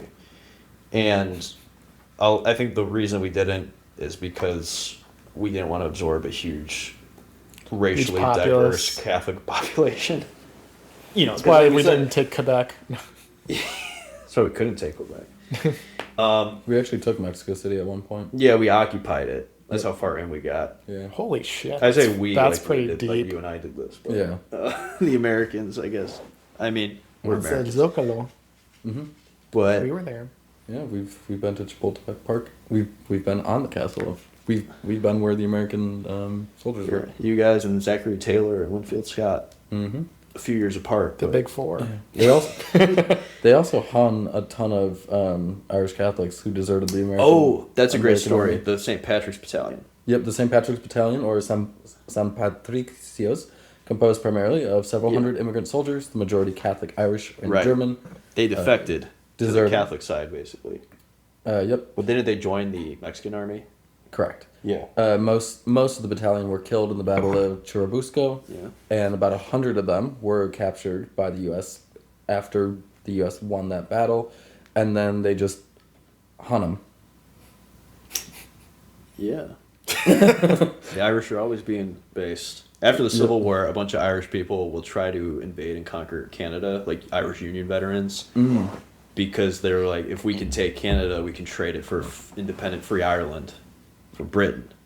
So they That's actually hilarious. Like usually And- it was like a 1-for-1 trade. and they want U.S. Grant to back them, and Grant says, "I'm not going to." But yeah, the Irish are always being based.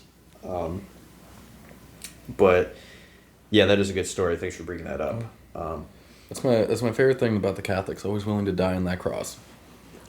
A lot of the Irish population didn't really want to fight in the Civil War though, because they're getting drafted. Well, yeah, we'll get to that later. They get pretty racist, but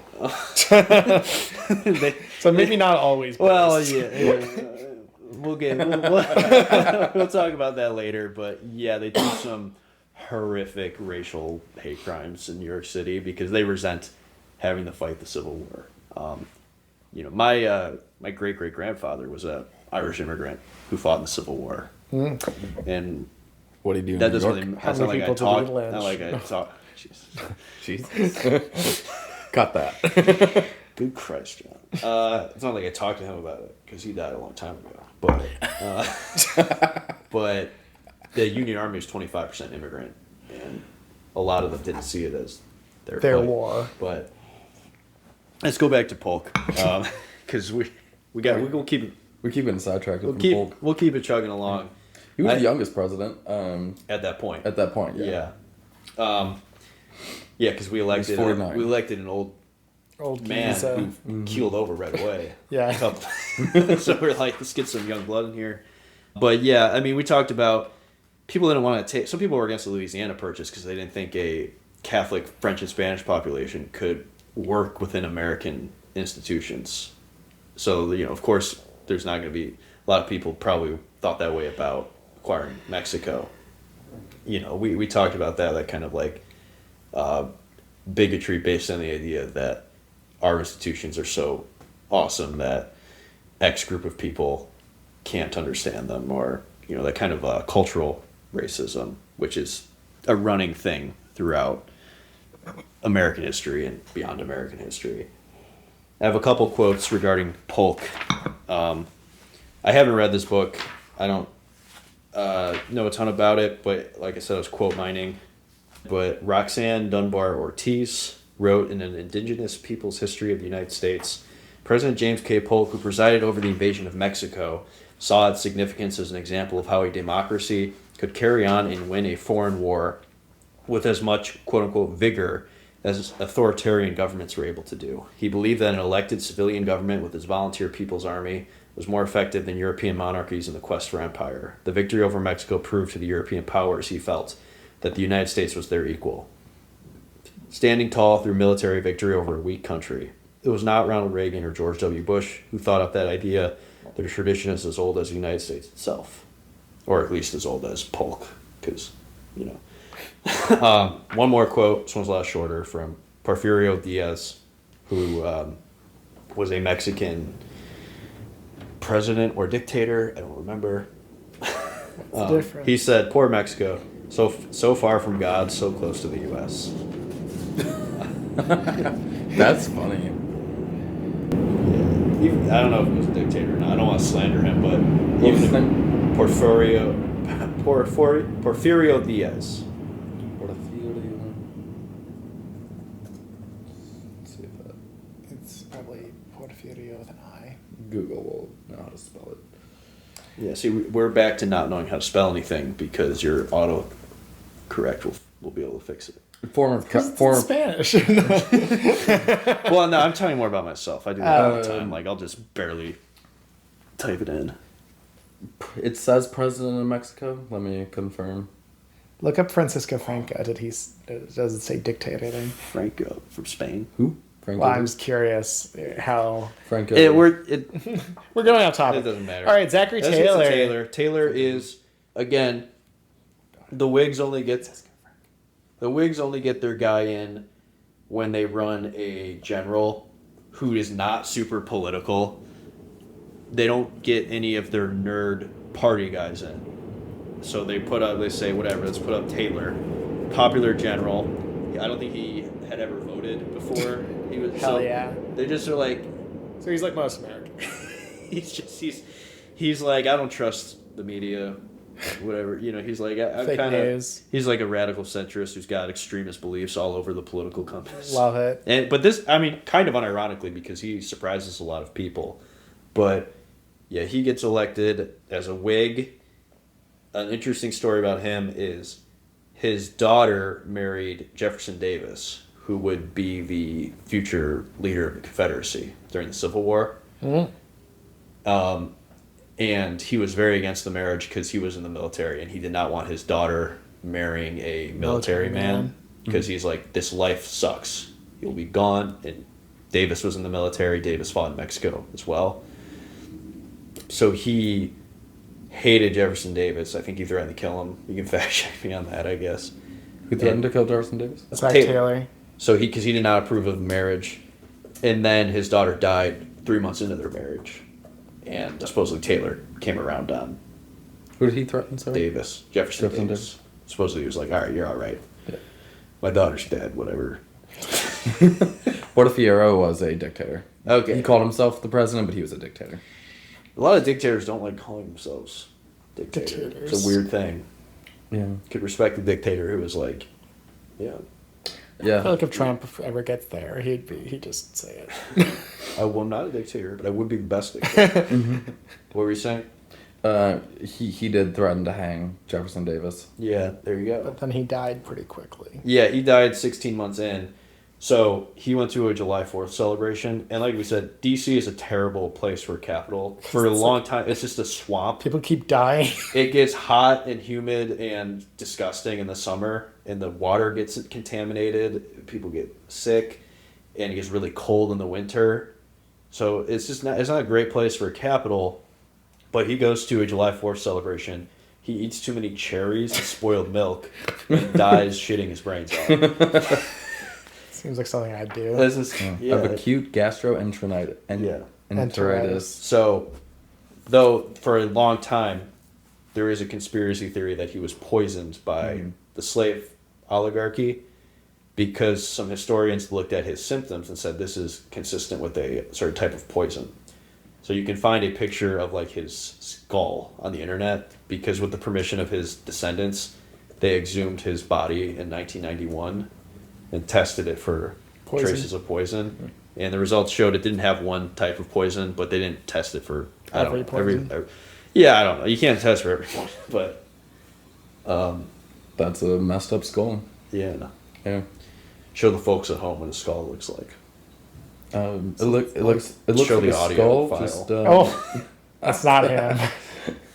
There's an image of his skull, but they added back in realistic human eyes, and it's very creepy. So that's they dug him up in 91 because the theory got enough momentum in mainstream scholarship. So here's the thing that is interesting about Taylor and why he's like this is maybe the last off ramp to avoid inevitable civil war, or Right. maybe it would have started at this point if this had happened, who knows. But there's a proposal called the Wilmot Proviso to ban slavery in all of the territory acquired from Mexico. And this gets a lot of momentum from the free soil supporters. And nobody expects Taylor to be on board with this because he is a slave owner. He has a plantation in Louisiana that he's largely an absentee owner of. But he signals that he would probably sign it if it got through Congress. Like, he won't veto it. Right. Because he sees slavery as a threat to the Union. Which is why I said he kind of is that radical centrist guy who's just got weird all over the map politics. And I don't even think this is not necessarily like a Whig or Democrat issue. Like, both parties have northern and southern wings that feel differently about slavery. Do you mind looking up, did the Wilmot Proviso did come close to passing at any point? Because Fillmore does not feel that way, his successor as president. But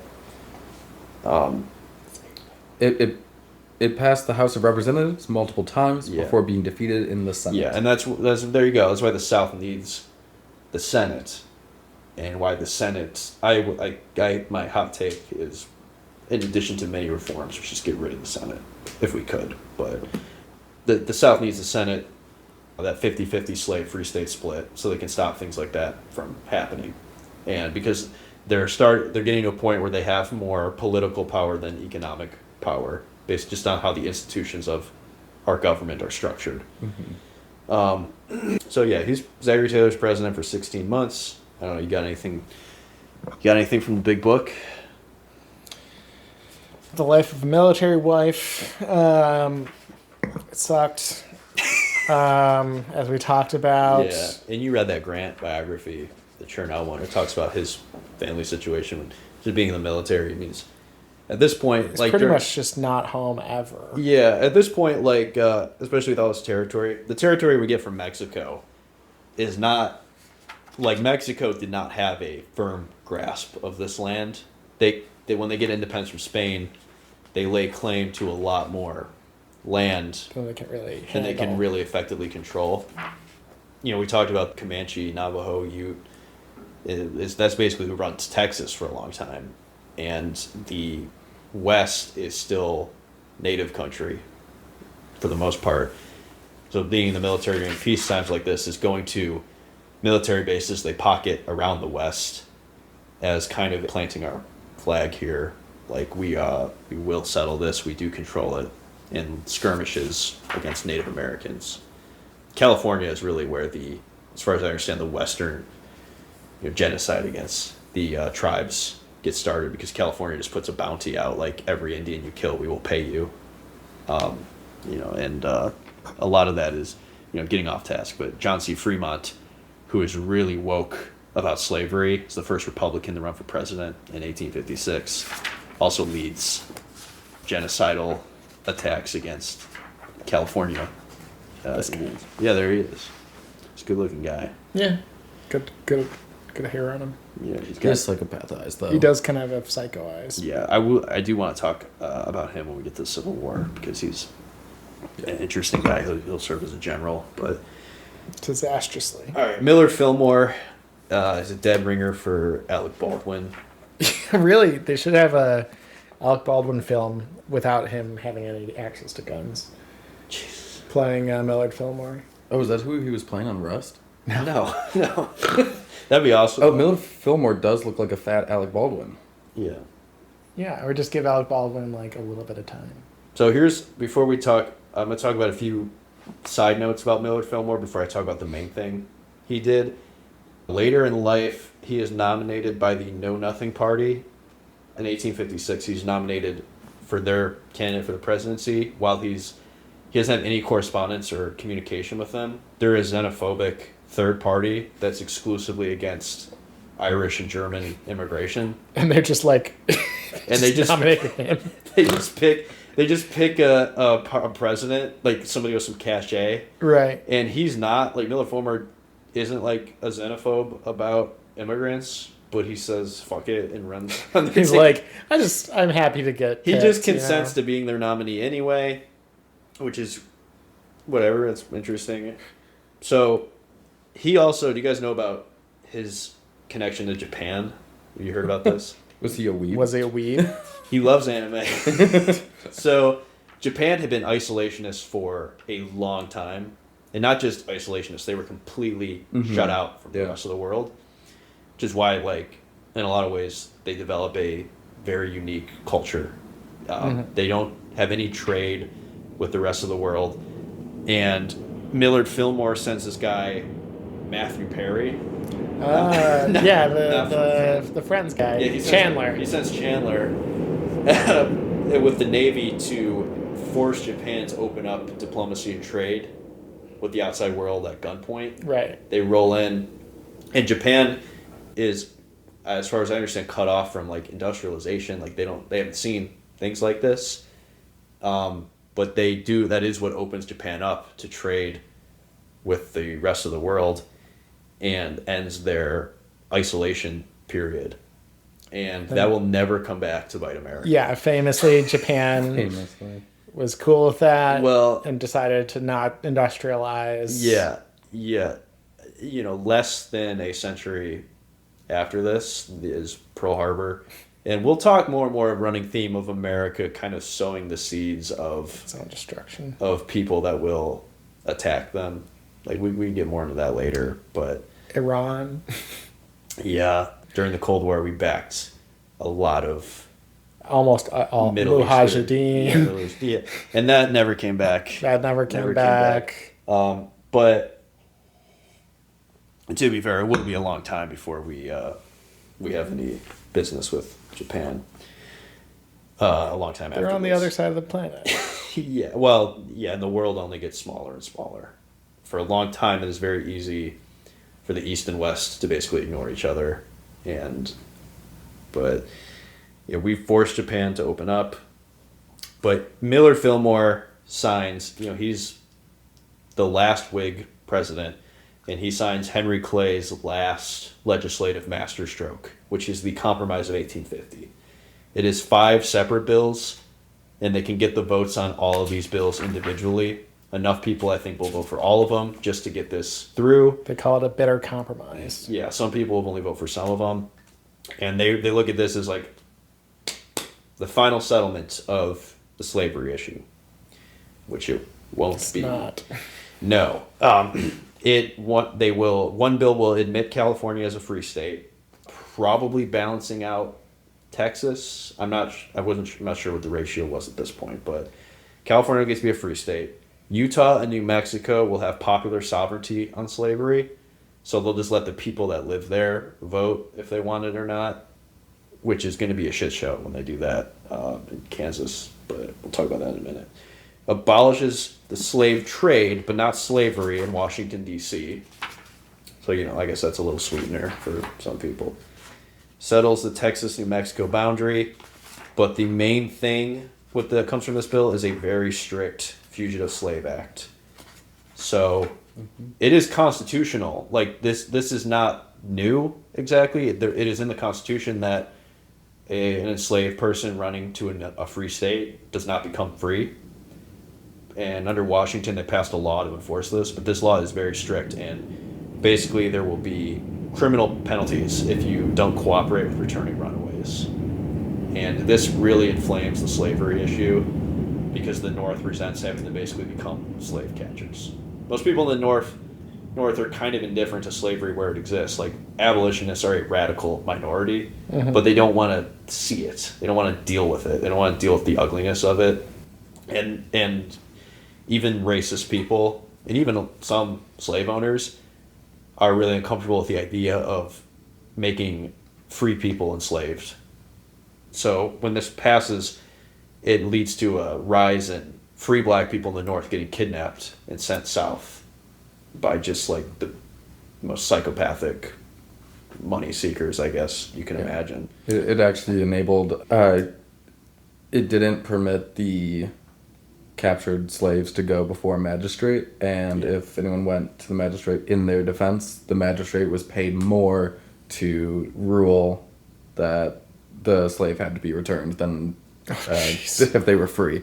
So there was a literal financial incentive to also rule that the slave had to be returned. Yeah, it's barbaric. It's insane. Yeah. And that's a good point. Like, enslaved people have very few civic rights. In some places, it's just non-existent. This is taking away even like the breadcrumbs of rights they have. And we talked about, like, in places where the black population is lower, they generally have more rights because slavery has to be so much more brutal to be enforced. You know, it doesn't have to be anything, right? But for it to work.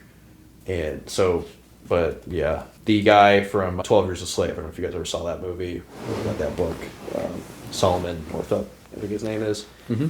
He was a free man of color in the North who was kidnapped by slave patrollers and sent south. And I think that even happened before the Fugitive Slave Act. So this wasn't I'm sure. new, but makes it a lot more horrific. When I want to tell this story real quick. I remember when I was in elementary school, we were learning about the Constitution. And the Constitution does not use the word slave at all. Mm-mm. Because there was an understanding of, I think that this was kind of an embarrassing thing that maybe will kind of fade away. But they do have, like, persons held in captivity run away to a state where they're not held in captivity. They do not become free. Like, that's in the Constitution. And I remember in school they taught us that means if you go to prison in one state, you don't become free going to another state. That's how they taught that. That's how they taught that. Huh. I mean, so, but that's not really what the What they were talking That's about. not really what they're worried about. Like, somebody in prison for debts will, you know, they didn't. I don't think they felt the need to put that in. But What's worse, being a slave or an indentured servant? right, the Irish were slaves too. So I personal wrote cut. down the person that made this comparison. We So talked it's about it. really interesting. I don't know really who she is, but Ashley the Baroness on Instagram. I just saw like a vertical video where she said like the slave catchers were basically ICE of the 1840s and 50s. You know, see about the biggest chuds or losers Sure. who are the most psychopathic people, and the obsession with Yeah, show me those your papers, right? Show me that you're allowed to be here. Yeah, they would You put up flyers, this one specifically from Boston on the Wikipedia page, where it says, "Caution, colored people of Boston, one and all, you are hereby respectfully cautioned and advised to avoid conversing with the watchmen and police officers of Boston. They are likely kidnappers and slave catchers." And what year was that? April 24th, 1851. Okay, so after the Compromise of 1850, and that's like, what's that? That's the 1850s equivalent of a sanctuary city, basically, right? Basically. And thankfully, Boston has never been racist. Yeah. They're never not. will be. They never will be. But so I think that's an interesting comparison. And another aspect too is this separates families, right? This is a brutal thing that separates children from their parents and husbands and wives from each other because slave marriages have no legal recognition. I don't know if you guys have ever been to Springfield. It's basically Illinois. It's basically a Abraham Lincoln Museum as a town. Mm-hmm. They have a lot of really cool stuff there, and the Lincoln Presidential Library has a like wax sculptures of enslaved children being ripped away from their mother, and just I remember like staring at that was like a really, I don't know, Moving. it was a really moving thing because you can read about all this stuff, but seeing it represented in some way, just the like primal trauma of that, right, is just the most inhumane thing imaginable. Even some slave owners, like Washington, think it's inhumane to separate families, and some of them, like, they try to avoid that to the extent that it's economically feasible, and then they don't give a shit. But yeah, so Millard Fillmore. So, yeah. The next guy, Franklin Pierce. So Franklin Pierce, his wife is very religious. She does not want him to pursue a political career any longer. She wants him to be done with politics. He gets elected, and on the train to take the oath of office, while he is the train that's taking him to Washington, one of the axles on a wheel of the train is faulty, and the train flips over. And they have one surviving child, a little boy, and he's the only person hurt in this accident, and he is almost completely decapitated Oof. in front of Pierce. And Pierce covers him with a blanket to shield his wife from seeing that. Mm. And she basically spends the rest of his life blaming him for that because she believes it's God's divine punishment for him pursuing politics against her wishes. So he gets drunk as shit. I was about to say, sounds so toxic. So he gets liquored up the whole time he's president. Good for him. He is consumed by alcoholism. He dies of cirrhosis of the liver in 1867. Like, this guy, he has a miserable time of it. 1857. 50. Oh, no, 67. Sorry. You were He's a Democrat. 69. Oh, 69? Yeah. Nice. 6-7. 6-7. He's a he's a Democrat from New Hampshire, but even though he's from the North, he's what's called a doughface, which means he is a Northerner that sympathizes with the South.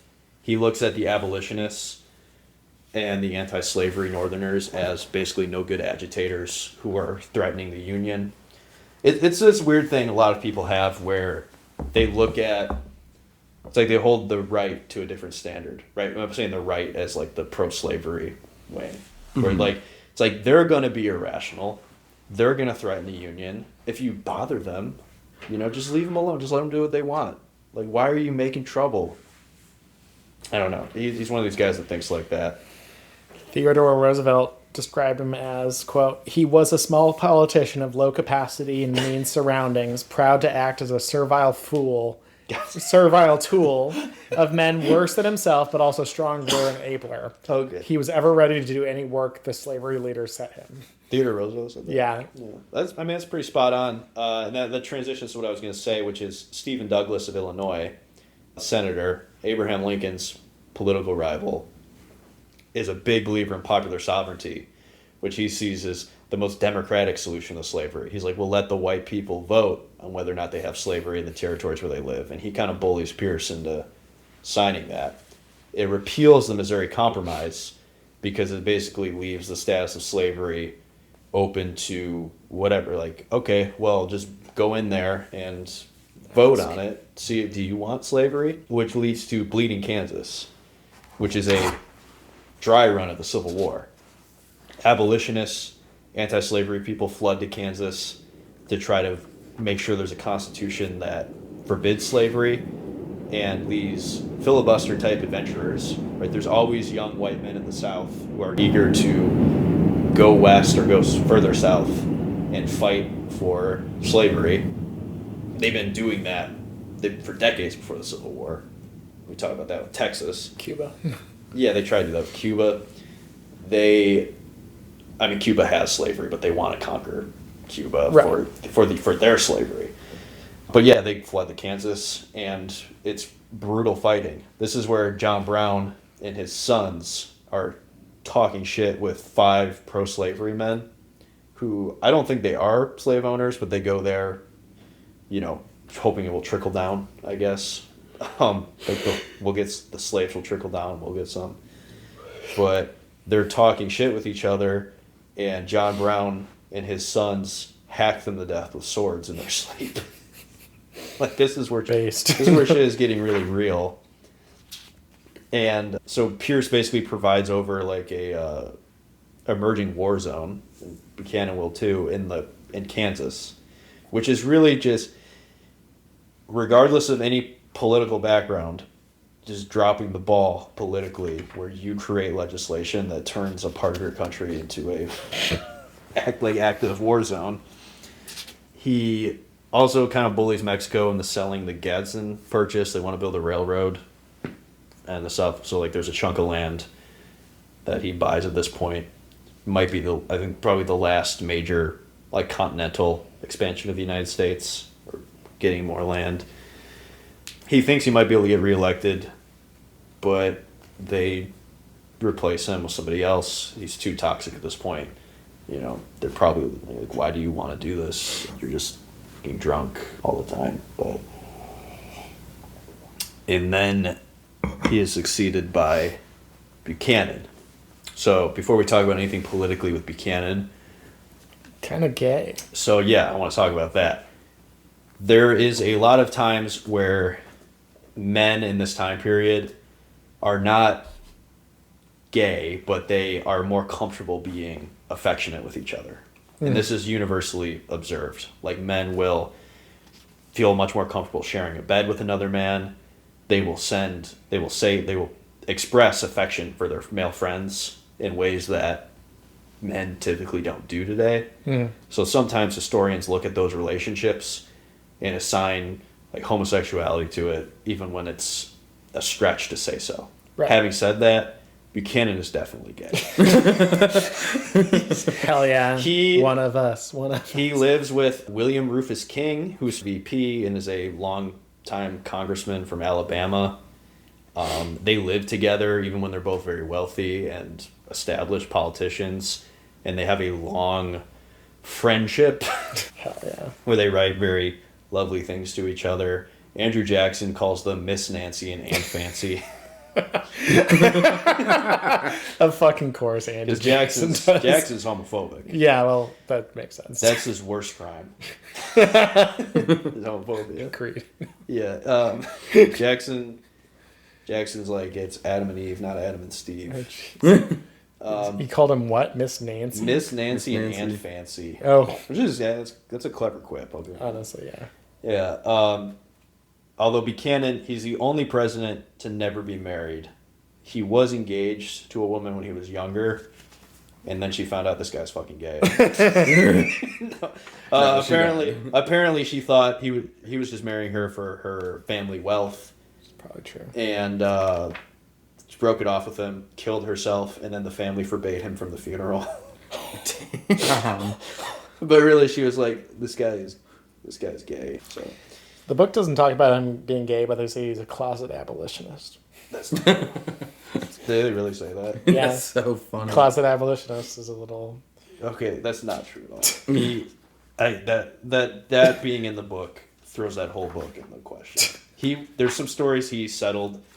He bought and quietly freed enslaved people, but I'm pretty sure that was a political maneuver, like removing some people from a territory. I don't fully remember, but calling him an abolitionist in any sense is a stretch. And I'm going to talk about some stuff. Did you want to add something? That's essentially all they said. They said, although as if to prove it, he never joined the movement to abolish it. In what sense was he? However, during his years in Congress and his service as a senator, he bought slaves in Washington on several different occasions, took them home to Pennsylvania where he freed them. Yeah, and that's a good move.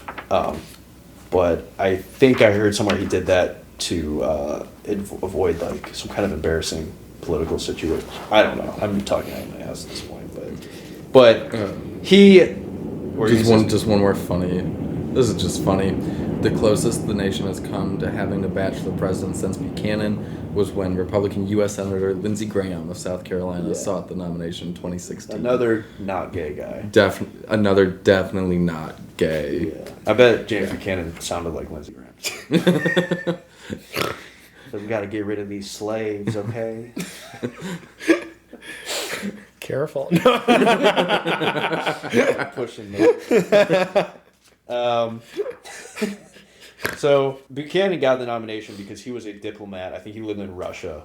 He has the most stacked resume of almost any president. Mayor Pete. No. Yeah, and it's funny, he'll be succeeded by Abraham Lincoln. Buchanan is by and large considered the worst U.S. president in history. Lincoln is considered the best. Buchanan has more experience than just about any other man that ever got elected. Lincoln has Almost none. very little experience holding powerful political office. So that juxtaposition is interesting. He's also the only president from Pennsylvania until Joseph Robinette Biden is president. Another JB. Yeah. Oh, yeah. Yeah, they're the only presidents Can't from wait for J.B. Pritzker. Pennsylvania. Biden is also gay, too. Nobody knows this, but... For legal purposes, that's a joke. Yeah, he's still alive, so I guess he can still sue us. Yeah. He'll come out as gay instead. So Buchanan submits the Lecompton Constitution to Congress. That is Kansas's pro-slavery constitution. The Kansas, it's a bullshit document that slave owners submit to him, and a lot of people point out like this is not. There's a lot of violence here. This is not even people like regardless of how people feel about slavery. You just make the argument like this is not representative of the will of the people or of a legitimate political institution. But he says no. He submits it to Congress for approval. The Dred Scott decision happens on his watch. Mm-hmm. Supreme Court sucks for most of U.S. history, but he takes the inaugural oath, and in his speech, they know Dred Scott's decision is going to be announced soon, and he says, "Hey, I have no idea what this decision will say, but whatever it is, let's all agree that settles it, right?" He secretly knows what it says because he's been lobbying for them to rule pretty in favor of the slave owners, and so he just lies about what the decision really represents. And this is another thing where it's like, this is the final say on slavery, and it's settled from here. This is probably the last time they try to do that. They've been doing this. And stop. Yeah. They've been doing this for a while, this fiction that, like Lincoln said, the country can exist half slave and half free. This is not possible. There are two conflicting systems being built, and slavery is as profitable and expansive as ever, and it is not just content to be where it exists, it is hungry for more land and more profits. And a lot of people in the North also are getting very rich off of it, but it doesn't work well with a free labor system. A lot of people, though, are not, even people that want free labor, like in the Western territories, like Illinois and Ohio, they oftentimes ban free black people from coming there because they look at it as competition for labor. So it's not like the North is woke. They just believe in their system.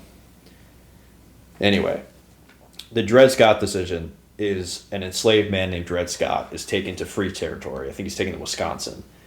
And he spends 4 years on free soil where slavery is supposed to be abolished. And free states have laws, if you bring an enslaved person here, after a certain amount of time they become free.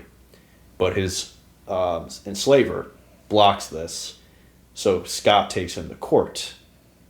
And the ruling is that Scott has to continue to be enslaved. But this guy, Roger B. Taney, this Chief Justice, who was appointed by Jackson, wants to make this not just like a technicality, you're still enslaved, but the definitive ruling on slavery. So he goes very far and very reactionary, where he says, this case is irrelevant because black people can never be citizens of the United States. He's basically saying it is law that we, the people, only apply to white people. All men are created equal is only applicable to white people. He also says that Congress never had the right to ban slavery in territories anyway because it was an unconstitutional deprivation of property rights, which is such an extreme statement because they've been banning slavery in the territories since the people that wrote the Constitution were in government. So it really is the Supreme Court, we think about now with the Dobbs decision, and a lot of things they've been doing lately as throwing away long-standing precedents. But this is a very early example of that. The Supreme Court basically says, I know we've been doing it one way for a while, but actually slavery kind of has to have a chance to be legal everywhere. And this throws into question a lot of things. It's a huge setback for free soilers because so many places are free at that point because Congress banned them from ever having slavery. So this decision is not well received by a lot of people. And Buchanan basically comes out and says, great, that settles it. We're good, right? It's not good. When Lincoln is president, they will flat out ignore this Supreme Court ruling. We always talk about this X thing is going to suck until Lincoln gets to be chill about it. They basically ignore the Supreme Court, and the South leaves the country, or at least is trying to, and is abstaining from taking any seats in the federal Congress. So they use that time to ban slavery in all of the territories. which is all the Republican Party wanted. And they were organizing in the 1850s on that primary principle. So they're consciously advocating a legislative agenda that they know is technically considered unconstitutional by the Supreme Court. And we need to do that today. We need to just start ignoring some of the stuff the Supreme Court wants to do, or we're going to have a hard time. Anyway, I just rambled for a while, but I hope that kind of makes sense. I was also reading about John Brown and the Bleeding Kansas, and a lot of the anger was that, like, even in the theoretically, like, in the Kansas and Nebraska Act, they basically pushed what you're talking about earlier, allowing for these states to vote on whether or not to have slavery.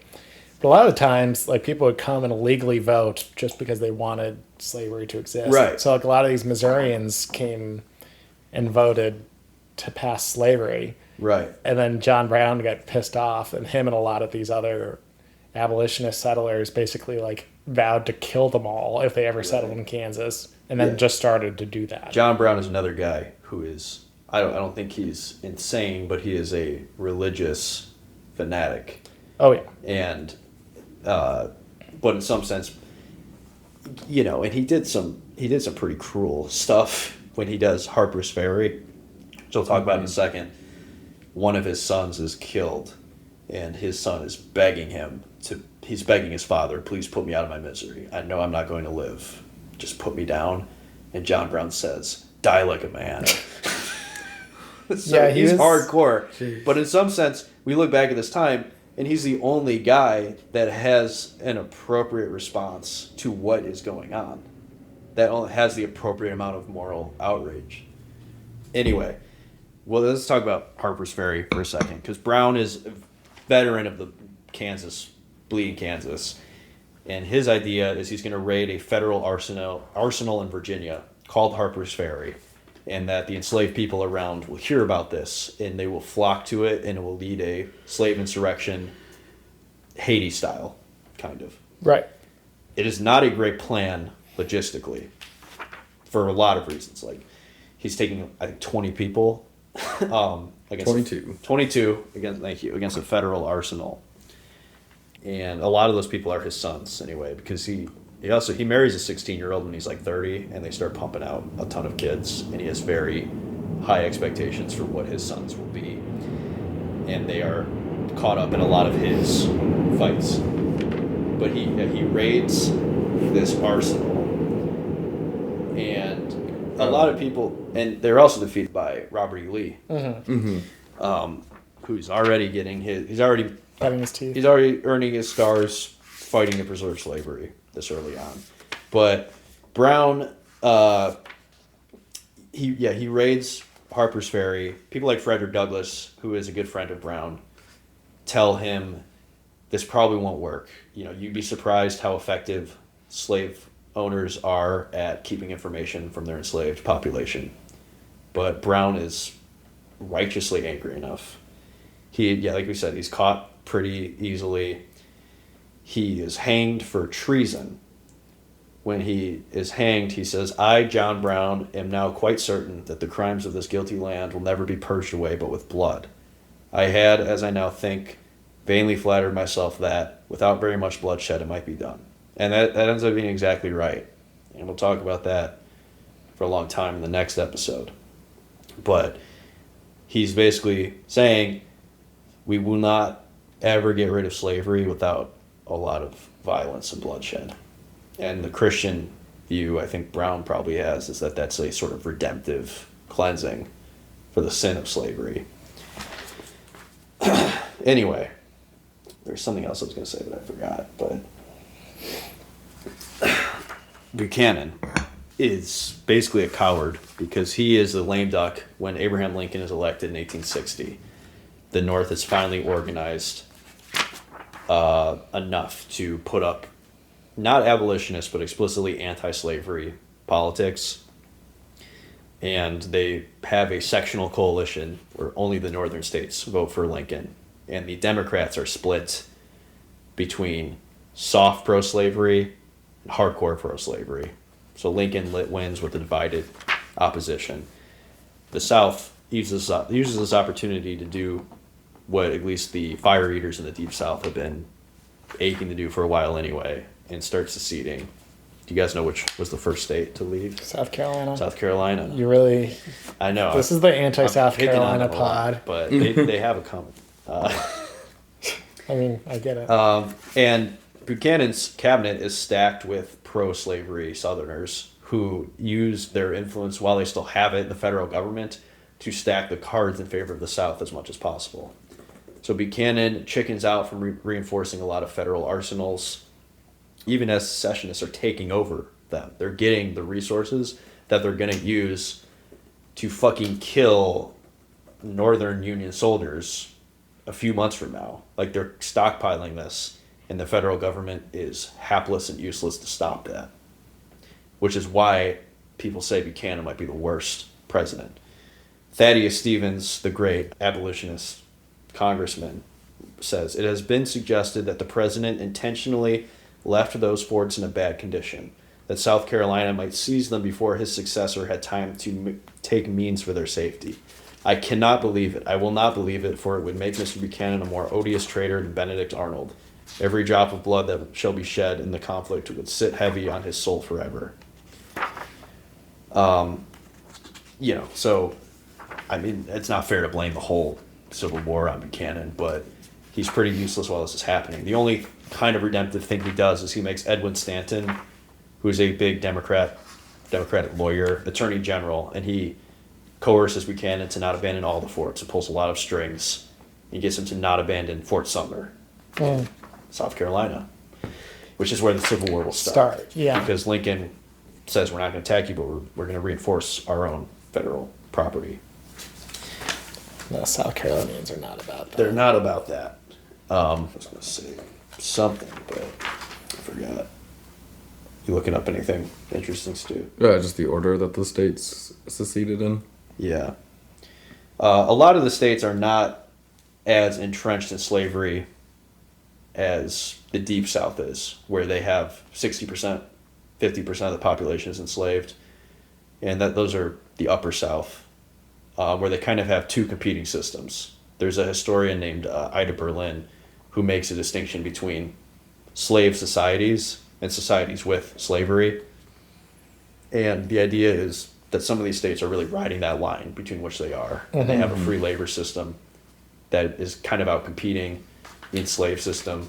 Places like Missouri have a lot of German immigrants who are refugees of the failed 48 revolution, and they're politically pretty radical. They're liberal, in some cases they're socialists or Marxists, and they hold the line for anti-slavery politics in Virginia, and to a lesser extent they exist in Texas as well, the Hill Country.